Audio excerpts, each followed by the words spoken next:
परम आदरणीय, परम वंदनीय, परम पूजनीय 2400 तीर्थंकर भगवान, पंच परमेष्ठी भगवान तथा ज्ञानी, ध्यानी, त्यागी, तपस्वी समस्त ऊर्जा पुरुषों के साथ दादा गुरुदेव, आचार्य भगवान, तपसी जी महाराज साहब, माता जी महाराज साहब आदि उपकारी चरणों में हम सब अत्यंत भाव भक्ति के साथ वंदन नमस्कार अर्पित करेंगे।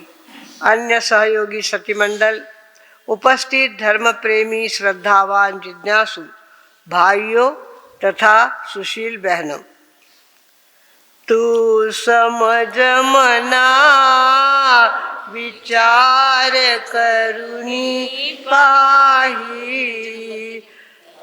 241 पेज नंबर 241 पृष्ठ नंबर। तू समझ मना विचार करुणी पाही, तव जीव लग कोणी नाही। इंद्र तुझ सोडविना मात पिता धनदारा, तू ऐक भावना बारा। अनित्य भावना। इंद्रिय भोग क्षण भर है, इंद्रिय भोग क्षण भर है। आयुष्य पळे भर भर रे, आयुष्य पळे भर भर रे। जाशील गड्या सोडूनी सर्व पसारा, तू ऐक भावना बारा। परिवार देव देवी वा, परिवार देव देवी वा। मंत्रादि किती सेवी भा, मंत्रादि किती सेवी बा। मृत्यू समयी कुणी न आडविणारा, तू ऐक भावना बारा। संसार पुराणच होतो, संसार पुराणच होतो। जो तो यामध्ये फसतो, जो तो यामध्ये फसतो। झिजतो नेहमी यामध्ये खपणारा, तू ऐक भावना बारा। तू आला होता एक, तू आला होता एक।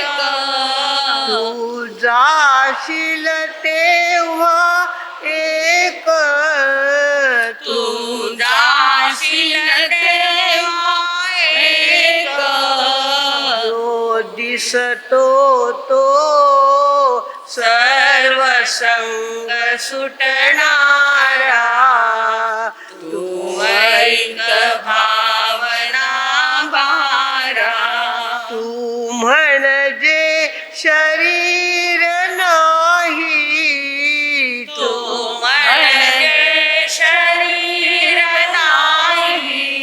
तू म्हणजे परिजन नाही, तू म्हणजे परिजन नाही। सरतील सारे तू अखंड जगणारा, तू ऐक भावना बारा। सर्वाधिक जपतो शरीरा, सर्वाधिक जपतो शरीरा। हा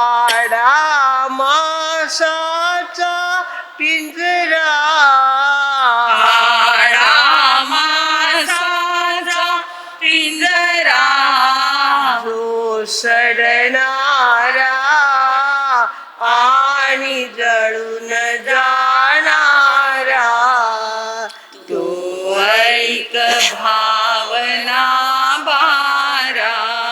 कालची भावना आपण आश्रव भावना होती ती. मोहाची मदिरा न्यारी, मोहाची मदिरा न्यारी. विषयांची फक्त चाकरी, विषयांची फक्त चाकरी. हा डाव तुझा घडोघडी फसणारा. तू ऐक भावना भारा. सद्गुरुवर देती हाक, सद्गुरुवर देती हाक. मन संयमात तू राख, मन संयमात तू राख. तू राजा रे शत्रू पळविणारा, तू ऐक भावना बारा. तू राजा रे शत्रू पळविणारा. तू ऐक भावना बारा. तू समज मना विचार करुनी पाही, तव जीवलग कोणी नाही. तुझ सोडविना मात पिता धनदारा.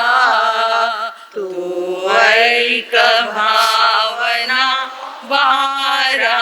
तू ऐक भावना बारा. काल आपण आश्रव भावना बघितली. आसमंतात स्रवती इति आश्रव. तो आश्रव म्हणजे चोहीकडून कर्माचा पाऊस आपल्या आत्म्याजवळ पडतो, त्याला आश्रव असं म्हणतात. त्यानंतर आता संवर भावना. अब कौन सी भावना है? संवर भावना. संवर भावना का मतलब आश्रव यानी नल का चालू रखना, और संवर का अर्थ है उस नल को बंद करना. उस नल को बंद कर देना, उसका नाम संवर है. हमारे पास कर्म आने ही नहीं देना, ऐसा काम ही नहीं करना, इतना क्रोध नहीं करना कि हमारे पास कर्मों की धूल आए.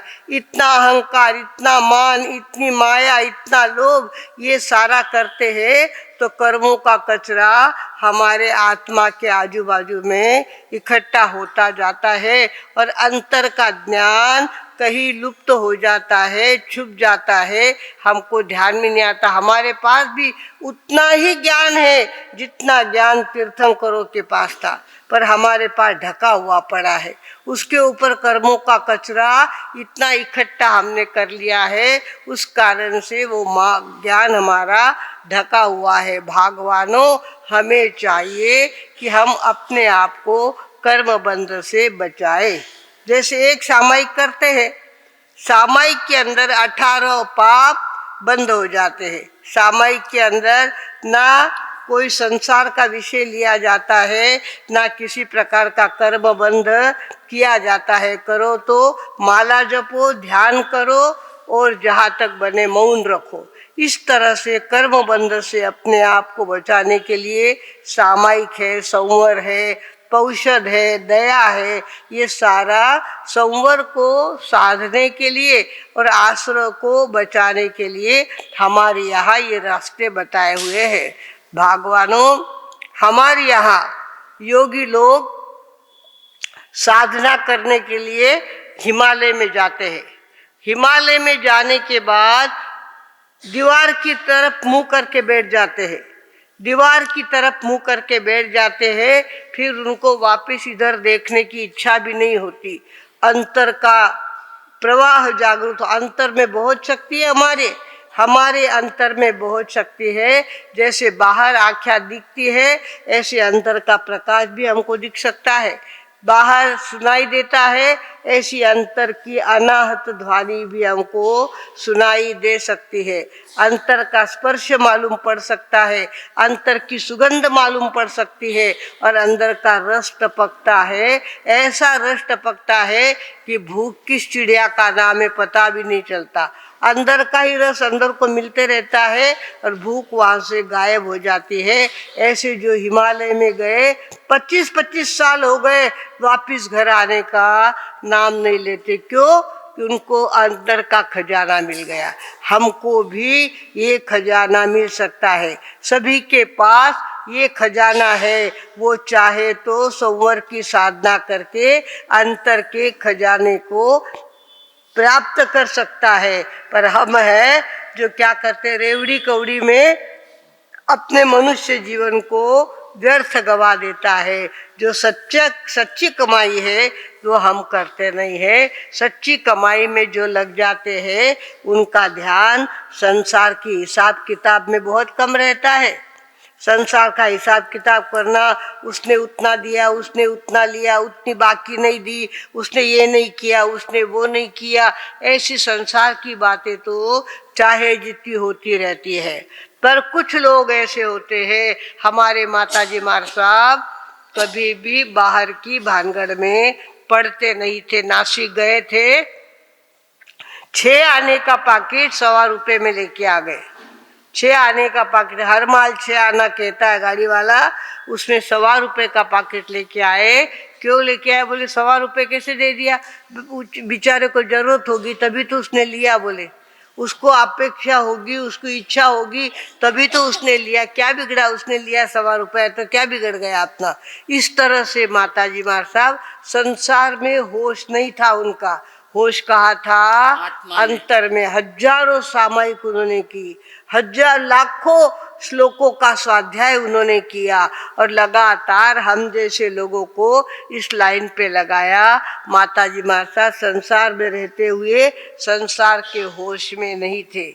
हमारे घर का काम हमारे बापना के घर के लोग आके करते थे, नहीं तो भिक्षचंद जी बुरड़ के घर सौभाग्यवती है वो आती थी। अरे केरी के दिन जा रहे हैं, अचार कब डालोगे? अचार डालो। और पिताजी आते थे, कहते महाराज मैं 100 कैरी लेके आया हूँ, पर अचार कौन डालेगा? इसकी बाई तो ध्यान करके बैठ जाती है, समाइक करके बैठ जाती है, अचार कौन डालेगा? आपको चलना पड़ेगा और हमारे घर का अचार आपको डालना पड़ेगा। इस तरह से पिताजी आमंत्रण दे के आते थे।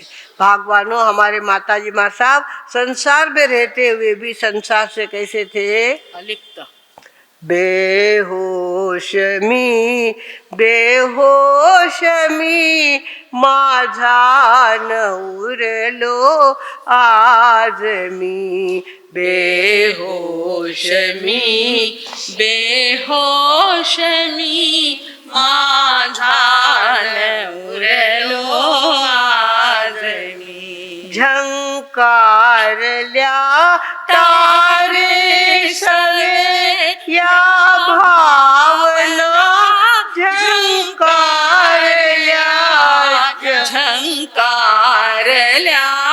तारे सवे या भावना, झंकारल्या काळा सणाच्या लोपल्या संवेदना विस्तारल्या, काळा स्थळाच्या लोपल्या संवेदना विस्तारल्या।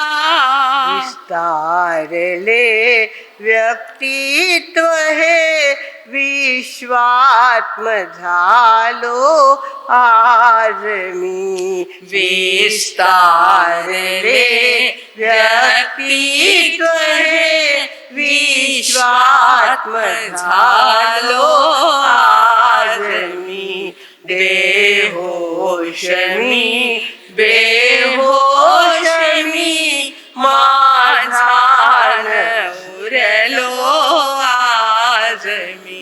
संसार में रहता हुआ भी वो अपना नहीं रहता, उसको ध्यान नहीं रहता कि कितना मैंने नुकसान किया है, कितना फायदा किया है।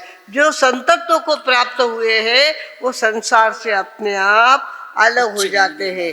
झंकार लिया तारे सवे, या भावना झंकार लिया, अंदर में ऐसा झंकृत होता है मन, और उसके अंदर काळा स्थळाच्या लोपल्या, संवेदना विस्तारल्या। काळाच्या आणि स्थळाच्या, काळ म्हणजे आजच्या 1000 वर्षापूर्वी मी अमक्या ठिकाणी जन्माला आलेलो होतो, अमक्या ठिकाणी माझा जन्म झालेला होतो, तिथला मी मुलगा होतो किंवा मुलगी होतोय।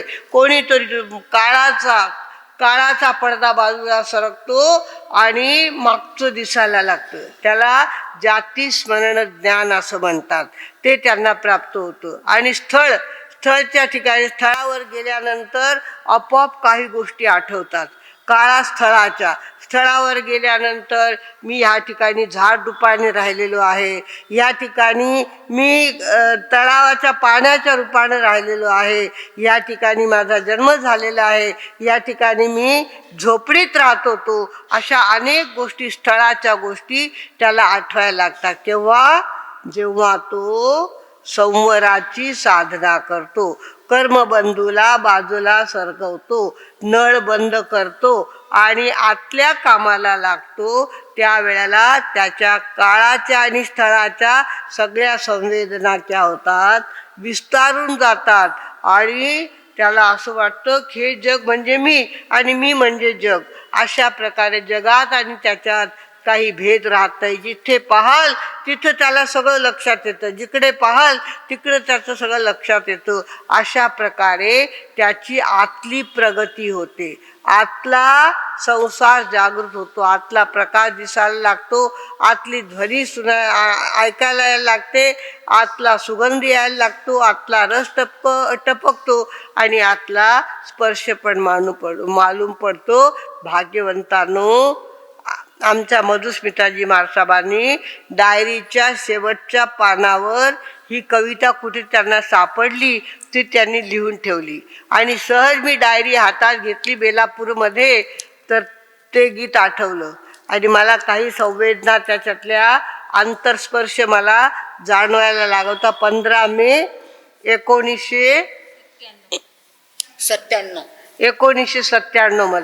1997 मध्ये मला आपोआप साधना करता करता असं व्हायला लागलं की माझ्या 10 हातांना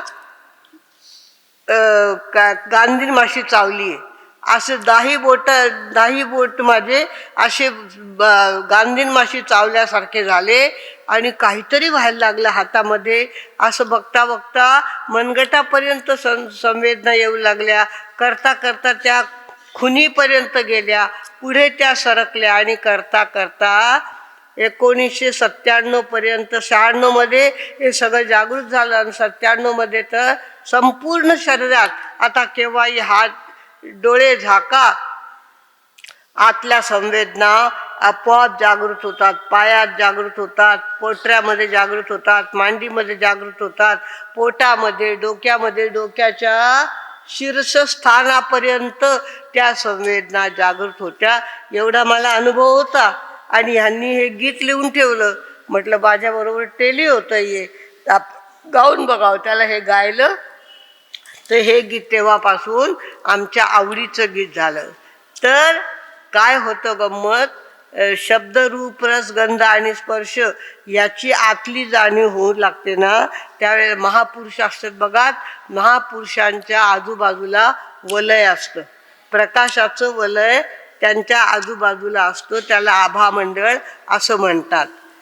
कोठून येती हे प्रकाशी आवर्त पिंडा व्यापण्या, कोठून येती हे प्रकाशी आवर्त पिंडा व्यापण्या, दाटून आल्या तत्कृपेच्या सात्विकी देही खुणा, दाटून आल्या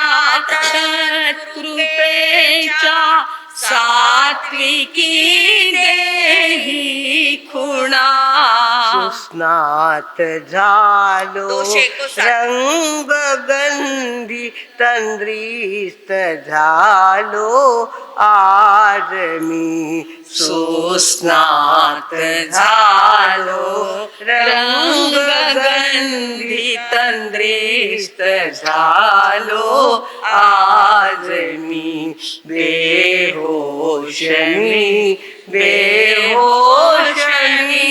माझा उरलो आज मी. कोठून येती हे प्रकाशी आवर्त पिंडा व्यापण्या. हे बाहेरचं हा प्रकाश कसा काय येतो, कुठून येतो काही लक्षात येत नाही. ज्याची आतमधून साधना चालू असते, संवराची साधना चालू असते, कर्मबंधाचे सगळे रस्ते बंद असतात, त्याला आतला प्रकाश जागृत होतो. आम्ही नाशिकला होतो, कुंभमेळा होता आणि कुंभमेळ्यामध्ये शंभू महाराज आलेले होते. वैदिक संप्रदायाचे शंभू महाराज आले होते. जिथे आमचे गुरुदेव उतरले होते त्याच रस्त्यातून ते जात होते. तर आपले लोक त्यांच्या बरोबर असतील, त्यांनी सांगितले महाराज इथं चला, खूप मोठे महाराज आमचे आलेले आहेत, जरा चला. मी नाही मानत, जैन धर्माला मी मानत नाही, जैन पंथाला मी मानत नाही, मी येणार नाही. पण त्यांनी खूप गयावया केल्या. तर शेवटी शंभू महाराज त्या ठिकाणी जैन बोर्डिंगमध्ये ते गेले. तिथे गेले. नेमके गुरुदेव दुपारची झोप घेऊन उठून बसलेच होते आणि हे तिकडून आले. दार उघडलं आणि शंभू महाराज, अरे बापरे, किती ऊर्जा, किती ऊर्जा.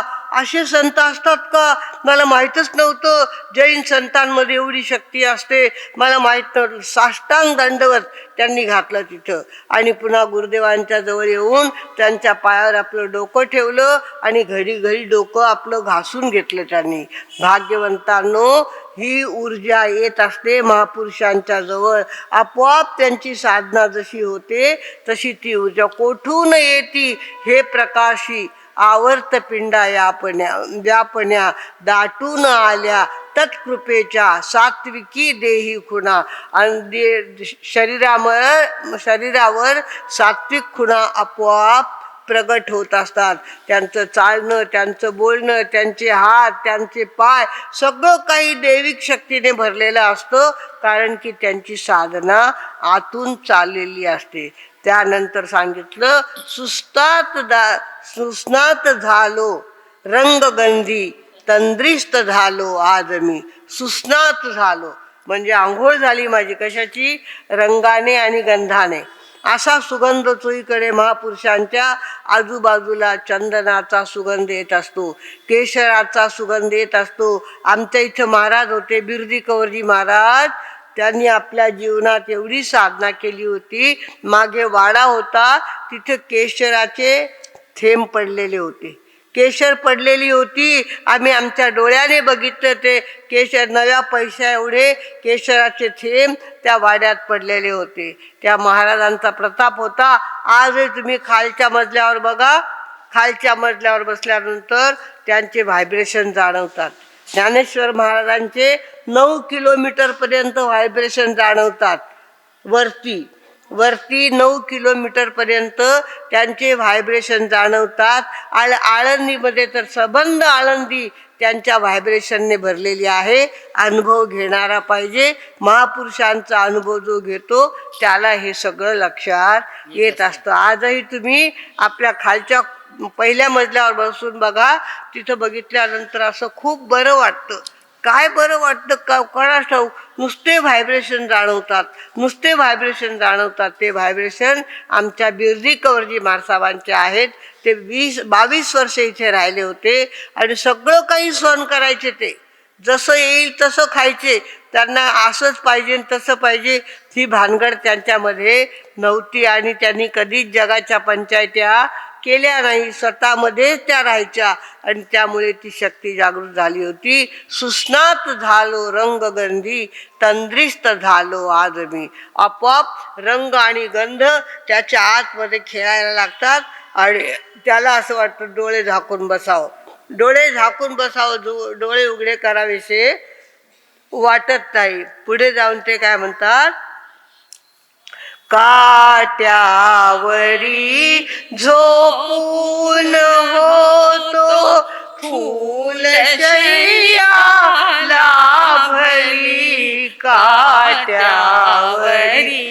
झोपून होतो फुलशय्या लाभली, संसार आशा विरवणारी भोग स्वप्ने संपली, संसार आशा विरवणारी भोग स्वप्ने संपली, मुक्ती अशी लाभता ब्रह्माच झालो आज मी, मुक्ती अशी लाभता ब्रह्माच झालो आज मी, बेहोश मी बेहोश मी माझा न उरलो आज मी, माझा न उरलो आज मी. काट्यावरी झोपून होतो फुलशय्या लाभली, ज्याला आतला अनुभव जागृत झाला, आतला रस टपकायला लागला, अंतरस्पर्श जाणू लागला, अंतरप्रकाश दिसू लागला, अंतर्ध्वनी ऐकायला येऊ लागला, त्याच्या जीवनात बाहेरचे काटे कधी संपून जातात. तुकाराम महाराजांच्या पत्नीने त्यांच्या अंगावर काय केलं, तो ऊस त्यांनी आणले होते आणि ते ऊस त्यांच्या अंगावर मारले होते त्यांनी, पण तरी सुद्धा तुकाराम महाराजांना राग आला नाही. तिला राग आला म्हणून तिने केलं, त्याचे तेवढं मोठं काही नाही म्हणे, असं त्यांनी सांगितलं. पण पत्नीने माझा अपमान केला हा विषय त्यांच्या लक्षात आला नाही. भागवंतांनो, जे पुढे सरकतात त्यांना पुढचं दिसत असतं, मागचं काही दिसत नाही. काट्यावरी झोपून होतो फुलशय्या लाभली, तो असा बोलला, त्याने असं केलं, त्याने तसं केलं, तो तसा आहे, तो तसा आहे. ही पंचायती सांगितली कोणी तुला करायला? तुझ्या हातात मनुष्य जीवन आलेलं आहे, तुझ्या हातात एवढा मोठा गोल्डन चान्स आलेला आहे, तू तुझा फायदा करून घे. दुसऱ्यांचे कपडे कशाला धुत बसता, दुसऱ्यांच्या चुका कशाला बघत बसतात. तो त्याचं तोंड होतो, तो बोलला असेल, त्याचं तोंड होतो, तो बोलला, त्याला मला काय घेणं देणं, मला माझं धन माझ्याजवळ एवढं आहे ते मला लक्षात घ्यायचं आहे. काट्यावरी, तर हा संसार सगळा काट्यावर झोपलेला आहे. त्याने माझे पैसे बुडवले, त्याने माझी उधारी दिली नाही, तो असा बोलला, तो तसा बोला, तिने मुद्दाम असं केलं, त्याने मुद्दाम असं केलं. अशा प्रकारे काटे सारखे टोचत असतात ज्यांना आतलं धन सापडत नाही. ते ज्यांना आतलं धन सापडत नाही त्यांना बाहेरचे काटे टोचत असतात, आणि ज्यांना आतलं धन सापडतं बाहेरचे काटे काटेच वाटत नाही. काट्यावरी झोपून होतो फुलशय्या लाभली. मला तर असं वाटलं जशा फुलाच्या शय्येवर मी झोपलेलो आहे, इतका मला छान स्पर्श होत होता. समोरचा काही बोलत होता, तो त्याच्या तोंडाने बोलत होता, त्याला मला नाव ठेवायचं आहे नाव ठेवा, मला ढोंगी सांगायचं ढोंगी सांगा, मला खोटं सांगायचं खोटं. त्याचं सांगण्याने काय होणार? जे माझं आहे ते माझ्याजवळ राहणार आहे, तर मला त्या भानगडीत पडायचं नाही. खाट्यावरी झोपून होतो फुलशय्या लाभली, संसार आशा विरवणारी भोग स्वप्ने संपली. संसाराची जी भोग स्वप्ने असतात, ते पाहिजे ते पाहिजे, ते पाहिजे ते पाहिजे, ते हवं आहे ते हवं आहे, अशा प्रकारे कोण करतो? जो अर्धवट असतो. जो अर्धवट असतो तो अशा प्रकारच्या बाहेरच्या खेळण्यांमध्ये अडकत असतो. बाहेरची खेळणी त्याला अपेक्षित असतात, आणि जे आतमध्ये उतरतात त्यांना ह्या काहीच गोष्टी नको असतात. कुठेही बसवा त्यांना. भगवान महावीर 6 महिने जंगलात उभे राहून ध्यान करायचे. जंगलात उभं राहून ध्यान करणं, वरतून किती पाऊस पडतो, वरतून किती ऊन तापतं, काही घेणं नाही देणं नाही, ते आतमध्ये उतरलेले असायचे आणि सगळे कष्ट सहजतया सहन करायचे. सगळे कष्ट सहजतया सहन करणं त्यालाच जमतं ज्याला आतलं धन सापडलेलं आहे. आतलं धन ज्याला सापडलेलं आहे तो बाहेरच्या कष्टाला कष्ट समजत नाही, बाहेरच्या त्रासाला त्रास समजत नाही आणि समजतो हा संसार आहे, हा असाच चालणार, मला माझ्याप्रमाणे चालता आलं पाहिजे. मला इथे काहीच फील होत नाही, कोणाची ईर्ष्या माझी इथे त्रास देत नाही, मला कोणाबद्दल द्वेष त्रास देत नाही, मला कोणताही लोभ त्रास देत नाही, क्रोध त्रास देत नाही. माझं अंतःकरण मला सांभाळता आलं तरी खूप झालं. भाग्यवंतांनो, सांगितलेलं आहे, काट्यावरी झोपून होतो फुलशय्या लाभली, संसार आशा विरवणारी, भोग स्वप्ने संपली. कशाचं स्वप्न येत नाही आलं मला, ते पाहिजे ते पाहिजे, ते हवं ते हवं, काही नको आम्हाला फक्त आमचा परमात्मा आणि आमची आत्मशक्ती तीच आम्हाला पाहिजे आहे, बाकी आम्हाला काही नको. अशा प्रकारे जे पुढे जातात, अध्यात्मात पुढे सरकतात, ते काय म्हणतात, मुक्ती अशी ही लाभता ब्रह्माच झालो आज मी. अशी मुक्ती मला सापडली. संसाराचं काही शिवतच नाही, मला संसाराच्या गोष्टी मला अट्रॅक्ट करतच नाही.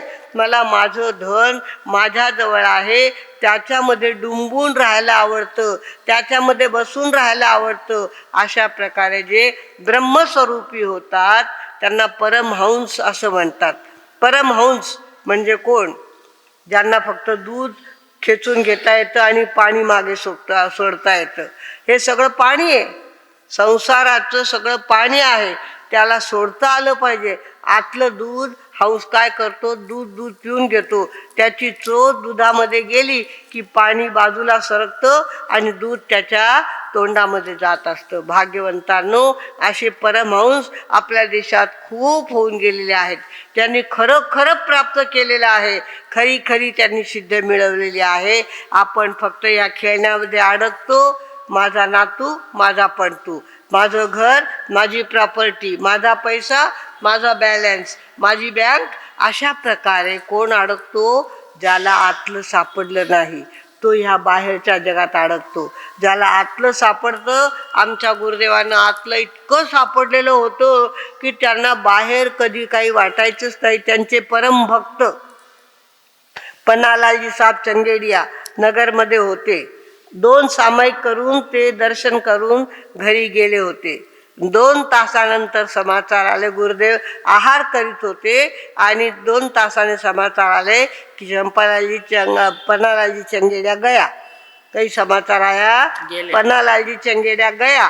तर आमच्या गुरुदेवांनी गेले, बस गेले एवढं. याच्या पलीकडे तुम्ही परम भक्त होते. उठ म्हटल्या उठ होत होते आणि बस म्हटल्यानंतर बसत होते. त्याला एवढे पैसे दे तर तेवढे पैसे तो देत होता, त्याला तेवढी मदत कर तेवढी मदत ते करीत होते. इतके त्यांचे परम भक्त होते.